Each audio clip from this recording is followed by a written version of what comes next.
Bonjour Jean-Michel. Bonjour Edouard. On l'a enfin reçu. On vient de le recevoir. Eh oui, notre miroir magique chinois. Bon, c'est bien beau de faire des chroniques sur des sujets, mais c'est quand même mieux de toucher les choses pour de vrai. Oui, on a eu un petit peu de mal à en trouver, mais le voici. Allez, unboxing. Alors, de quoi s'agit-il?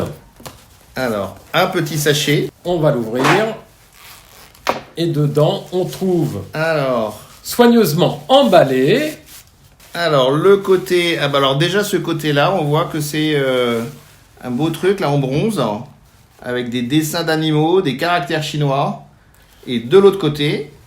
Bah oui, là on trouve enfin pourquoi ça s'appelle un miroir. Ah bah oui. Et on va voir si j'arrive à te faire refléter le visage. Hop. Ah oui, là je crois que tu es là.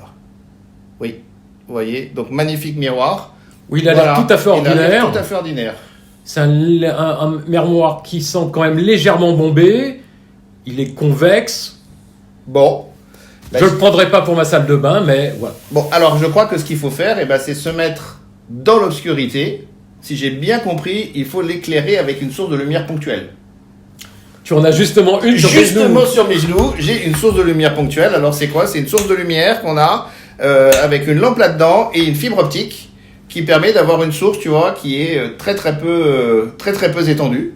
Et bon, alors maintenant, je vais l'installer sur le pied et puis on va faire la pénombre pour voir ce qui se passe. On se retrouve dans le noir. Donc on a une source lumineuse qui est ici, on éclaire et ça repart vers le mur.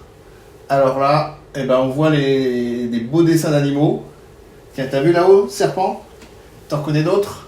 Un cheval, sans doute une chèvre, Ah, et puis ouais. 12 figures au total d'animaux.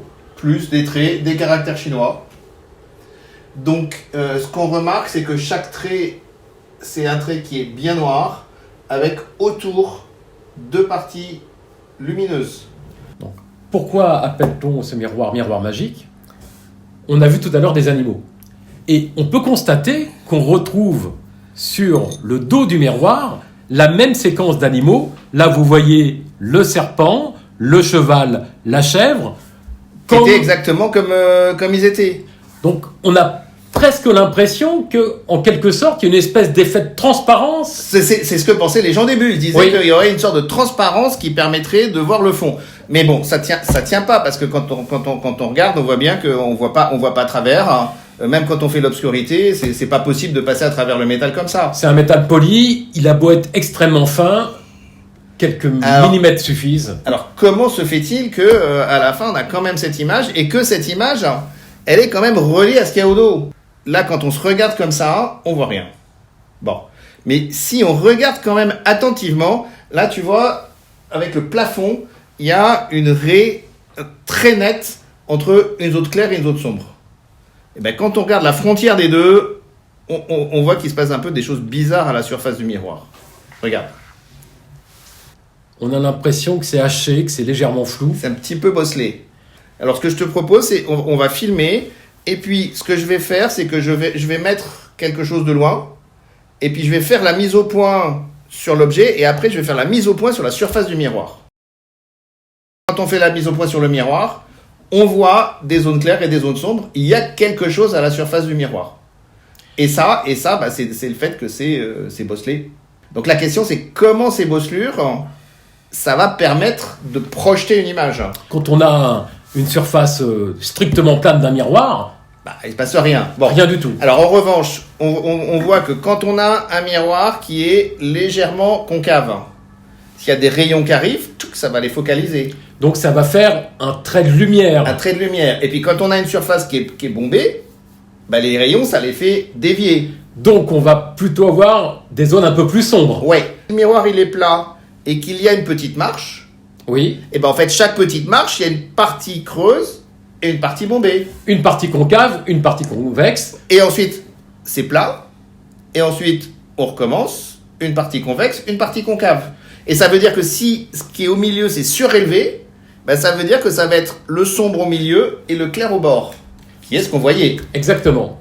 Donc, il semblerait qu'à la surface du miroir, il y ait les dessins qui soient légèrement en relief. Alors, il y a quand même un petit truc avant de se poser la question de comment on fait ça.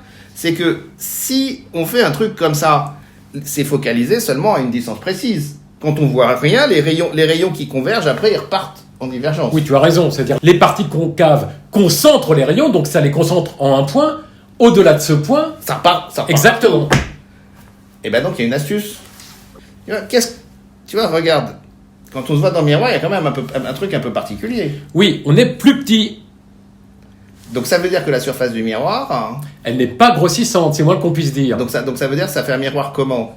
Qui est convexe. Voilà, en fait c'est le contraire des miroirs qu'on a dans les salles de bain qui sont concaves et quand on se regarde on est grossi. Là, c'est convexe. Alors maintenant, si j'ai ces marches et que je rajoute un truc convexe, ben ça veut dire que les endroits qui étaient focalisés comme ça va faire des rayons qui sont parallèles, hein, mais avec quand même plus de rayons qui sont proches les uns des autres. Donc on conserve le fait qu'on va avoir un trait plus lumineux. Donc on va avoir un trait plus lumineux, mais ce trait plus lumineux, en fait, après, c'est comme si on avait fait un pinceau de lumière. Et les parties qui étaient sombres auparavant le demeurent, puisque voilà. le faisceau est encore plus divergent. Donc en fait, l'astuce, c'est non seulement d'avoir cette surface bosselée, mais en plus d'avoir le miroir légèrement convexe pour que ça puisse marcher à toutes les directions. Là, on n'avait pas beaucoup de place, mais on a vu des images. Après, on projette ça au plafond. Ça peut faire des choses extrêmement impressionnantes. Donc quelque part, l'image que l'on a vue sur le mur n'est rien d'autre que ce qui est bosselé sur cette surface du miroir. Exactement. Alors la question, c'est comment ils font pour les fabriquer? Oui, d'autant plus que c'est pas de la technologie moderne. Hein. Ces miroirs existent depuis plus de 2000 ans. Oui. Alors avec un processus de fabrication qui est quand même assez simple. On a un moule dans lequel on va mouler le miroir. Et puis ensuite, on polit. On polit, on abrase, jusqu'à ce que la surface soit suffisamment lisse. Alors, Mais et voilà. ensuite tout l'art, c'est la personne qui fait, elle abrase, elle polit, et puis elle regarde ce qui se passe. Et en fait, il faut abraser jusqu'à ce que la paroi elle soit super mince. Et quand on s'arrête au bon moment, il va se passer des choses comme ça. Bon, donc, ce qu'on pourrait se dire, c'est que quand on abrase, en fait, on va gratter et on va plus s'appuyer sur les parties solides, qui sont les parties épaisses. Ah mais oui, mais mince. Là, ce qu'on voit, c'est que les trucs sombres, c'est les trucs qui sont surélevés. Et ça correspond aux animaux. Ce qui veut dire que ce qui est en relief au dos du miroir se retrouve en relief sur la partie réfléchissante bombée. C'est à peu près l'inverse de ce à quoi on s'attendait. Mais pourquoi alors? Eh bien, ce miroir conserve encore un petit peu de magie, Jean-Michel. Ah bah ouais. Bon, écoute, merci Edouard. Merci Jean-Michel. Et puis surtout, merci la physique.